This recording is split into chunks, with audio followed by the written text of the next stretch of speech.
आरोपी विष्णू मान्यवर न्यायालयासमोर हजर करण्यात आलं आणि मान्यवर न्यायालयासमोर जी काही रिमांड यादी पोलीस प्रशासनाच्या वतीनं दाखल करण्यात आली तर त्या रिमांड यादीमध्ये त्यांनी मॅजिस्ट्रेट कस्टडीची मागणी केलेली होती. त्यांनी केलेली मागणी, मान्यवर न्यायालयासमोर आलेले कागदपत्र हे सर्व पाहून मान्यवर न्यायालयाने आज आरोपी विष्णू महादेव चाटे यांना मॅजिस्ट्रेट कस्टडीमध्ये पाठवण्याचा आदेश केला आहे. किती दिवसाची ही मॅजिस्ट्रेट कस्टडी? जी मॅजिस्ट्रेट कस्टडी आहे ही 14 दिवसाची असते.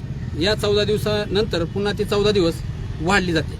पण जी काही रिमांड कॉपी तुम्ही बघितली असेल तर त्या रिमांड कॉपीमध्ये काही दुसऱ्या आर्ग्युमेंट संदर्भातलं काही होतं का, की कुठले पुरावे गोळा करायचे आहेत अथवा झालाय आमचा यातला सगळा तपास, असं काही होतं? नाही, तसं काही वेगळं काही त्यामध्ये दिसून आलं नाही. जे काय आहे त्यांचा जे रेग्युलर तपास होता त्या तपासाच्या अनुषंगानं त्यांनी मागच्या 4 दिवसामध्ये जो काही PCR वाढविलेला होता त्या अनुषंगानं त्यांनी जो काही तपास केला, घर जाऊन ते तपास केला वगैरे, हे मुद्दे त्यांचे लिहिलेले होते आणि हे सर्व मुद्दे मान्यवर न्यायालयानं पाहिल्यानंतर मान्यवर न्यायालयानं त्यांना मॅजिस्ट्रेट कस्टडीमध्ये पाठवण्याचा आदेश केला. आता आरोपीला जामीन मिळण्यासाठी काही प्रोसेस वगैरे करताय तुम्ही? काय प्रक्रिया असणार? नाही, आता आरोपी जामीन मागणीसाठी त्याचा अर्ज मान्यवर न्यायालयात दाखल करण्यासाठी पात्र झालेला आहे, परंतु आम्ही आज तशी कुठलीही प्रक्रिया आमच्याकडून आरोपी विष्णू चाटेच्या हातीत केलेली नाही. धन्यवाद. ठीक आहे. कधी होणार आहे यापुढे? आता कधी प्रक्रिया?